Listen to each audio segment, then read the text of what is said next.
This is confidential. This is a small one. Aubrey, welcome to the podcast. Ooh, I like that. Oh, my devil and angel. Defragging your brain. Oh, this is getting deep and I'm getting drunk. It's quiet. There's no one around. There's no one calling, texting, trying to reach out, asking for meetings, anything like that. It's solitude by yourself. Robert must have watched the YouTube channel, The Other Shark, and he sent me a message yesterday saying, I saw that you invited Davey to come and drive in your Ferrari and you didn't invite me. And I was like, dude, you've always got the invitation. Taking you for a drive. We're going to do a podcast. It's my second time on this podcast, backed by popular demand. The only condition was, we're going to do this again. You can't ask me any questions that you've already asked me, one. And the second thing is you can't ask me any questions that I've already been asked on other podcasts. How we doing? Long time. Yeah, good. How about you? Coffee or anything? Or you right? No, I'm fully caffeinated, bro. I'm ready to roll. All right. It's a bit different to the last time I was here. What's this you're shooting on? That's a Black Magic 6K. Sabri, welcome to the podcast. You're still constantly kind of defragging your brain of any of that poverty mindset. And it's not until you come into a place where you have more money than you have time is when you start to look at the relationship, the way that you kind of treat money. And for me, it was at a point where I was like, I had no more time, right? I was working 17 to 18 hours a day and I had cash coming into the business and I just physically had no time to do anything other than work. This was like, in the full on like war mode, starting the business, doing anything that I could not to be broke anymore. Like you're constantly looking at like the value of your time and where are you best going to invest it? You can always make more money, you can't make more time. And so I think that it hasn't just been one thing. It hasn't been like, oh, just when I had, 100 grand in the bank account, I was like, okay, cool. And I had to just deal with that demon once. Like it's constantly dealing with that demon of like, dude, like the same thinking that got you here is not going to get you here, right? So something's got to change. And we all have the same 24 hours in a day, right? The billionaires, if you aspire to do that, the millionaires, if you aspire to do that, everybody has the same 24 hours in a day. But the people that are quote unquote more successful in whatever the field is, whether it's fitness or business and money, is they've figured out how to get more leverage from that 24 hours than you have. After wrapping up the pod, I had to race back to the office because I had a very special guest waiting for me. Hi. Hi. Oh my God, your office is so nice. It's okay. Even nicer in person. Just get in. Yeah. I've got you some tequila shots. Oh, stop! It's about to go down. Oh my God! Oh my God! And I'm like, and this is for me. Yes! Woo!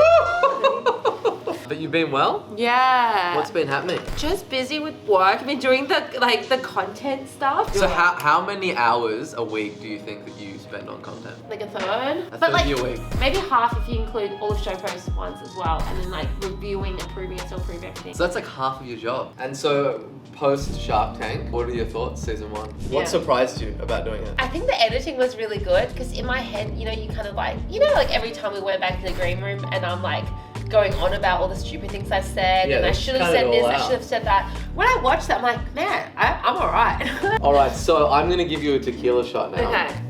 And then I'm gonna pepper you with questions. Okay. Really pointy ones. Yes. And then after that, I'll take you for a tour of the office on my go-kart. Okay, let's do it.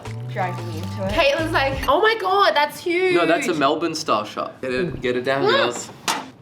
Good? Oh.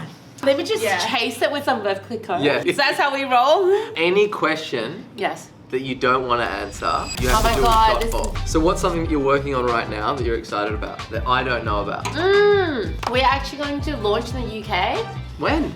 in a few months. This is confidential, but like You know how hard it is for me to be quiet? I do. And I'm like, okay. This is something I know, yes? You should know this too. What is the hardest lesson you've had to learn? This sounds ridiculous, or maybe almost a little bit, to like actually believe in yourself. This is something that I would say to someone when they're starting a business, but I feel like the times where I haven't backed myself, that's been like the times we've gone wrong. I'm like, oh, I wish I had more backbone back then, but then I feel like that's the lesson to learn. I'm feeling the tequila. I'm like, this is getting deep and I'm getting drunk. Well, one of the things... No, this one is awesome. It's a micro one. It's a small one. Oh my God. It's the hospitality. How many other people do you do this with? Just you. It's only you. I got the special Thanks treatment for you. Bottoms Okay. up. But if you were to start from scratch, you have no connections, you have nothing more than 100 grand, and you had to launch a new fashion brand, what would be the first 3 things that you'd do? Yep. There's a rag trader street where you can just buy from a wholesaler. Okay. So you do not spend making your own product, because 100k is not gonna get you far if you're gonna produce your own stuff. Honestly, these days, I think you only need a few hero pieces to test whether you're gonna nail it. What were the next 2 things you did? I will get an influencer. I honestly think like the image will sell it, and that's your best bet. Okay, You anyway, can let's just say, so then 5k. 5k. I'm in the tank! 5k. I'm in the tank! And so we had never met, right? Yeah. Before doing Shark Tank. What was something that either you heard or that you thought about me that was either validated or untrue? I thought you were like way more intense. Like, Then then I put You're- my mannequin in your... you're much nicer than I fully expected. I didn't know you had like 3 daughters and like your wife is beautiful. Yeah, you just seem very like, not like this macho guy, just like you just seem very like unfocused and intense. Okay, I'll give you what I thought of you. You were a lot sharper and smarter than I initially thought. Oh, Waldy, that we keep referring to my husband, Yep. says he hates people that can talk better than they think. Yep. And he's like, you're definitely, Definitely don't opposite. talk better than you think. I'll give you the tour. Yes. Sorry, I'm really drunk right now. Oh my God.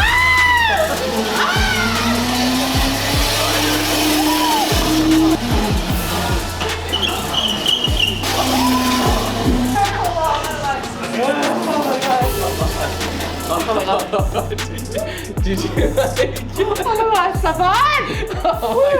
Sorry. This was all like crazy, like we gutted this whole joint out and had to fit it all out. This is amazing. Oh, this is cool. Yeah, so this is... Get back to work. No, I'm joking. Oh, this is great. Check her up in your Ferrari. So long, suckers. We're not moving. Am I moving cool when we're moving?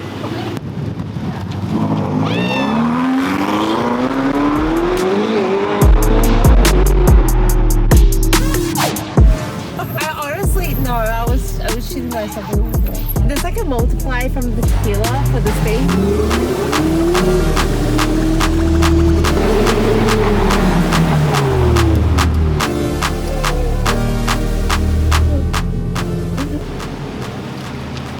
For the record, I drive a family wagon. I drive a Land Rover Discovery Sports. What are you looking to achieve by making podcast appearances? I think on one hand, it's about documenting the climb.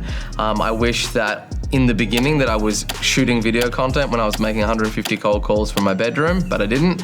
And about 2 or 3 years into it, I was like, hey, I'm gonna start documenting this. So that's one aspect. And then the other aspect about it is it's sending the elevator back down to people that are on the climb. I know that I have learned a lot from watching founders' podcasts and seeing people that at a similar stage of my business journey when they were at that, and just revisiting that long form content. It really gives you a feel of like what's going on inside that person's brain and all of the experiences that they've had to get them to where they are. So if I can do that for 1 or 2 people along the way, then that time is well worth it. During a podcast appearance, how and when do you realize that it's low quality? You can tell very early on based on how much research somebody's done by the quality of the questions that they ask you. Some people, they just rock up and they just go through the motions and they just ask you the typical simple things, right? It's almost like they've just gone to ChatGPT and said, what are some good top 10 podcast questions to ask someone? And then you get people that you can see based on the nuance of the questions that they're asking you, is that they have consumed your other podcasts, that they have read your book, that they have watched interviews with you in the past, and they have a genuine interest to ask you questions. Not only from what would be interesting to them, but what would be interesting to their audience. And they're not just asking you stuff that just a random person off the street would typically ask you. Tell us the story behind the name Internet Daddy. How you came up with that, who came up with it. This is definitely a you question. This is not a Hunter question. They're all me questions. So the way that the Internet Daddy was born, it was a name that was given me by... No, in all seriousness, we were in the Shark Tank and there was a heated pitch going on. And it got down to the final moments of that pitch, and it was me and another shark, and we were going head to head. All the other sharks were out, and it was just me and this other shark. And I made an offer that was less appetizing than the original offer. After the fact that offer was made, which never happens in the Shark Tank, right? If you want to come in after someone's made an offer, typically you have to bring something else, right? You have to bring a better deal for that entrepreneur to entertain it. Then Robert looked over at me and he's like, oh, so you're offering a worse deal? And I was like, yeah, I am, Robert. Right? And he's like, why? And I was like, well, look, the thing that I have that none of you guys typically have is that, like, I have created over 58 millionaires. I haven't just done it for myself. I've gone and done it in all these different categories, in all these different niches, in 136 different countries around the world have I helped people build businesses. So I am the Internet Daddy.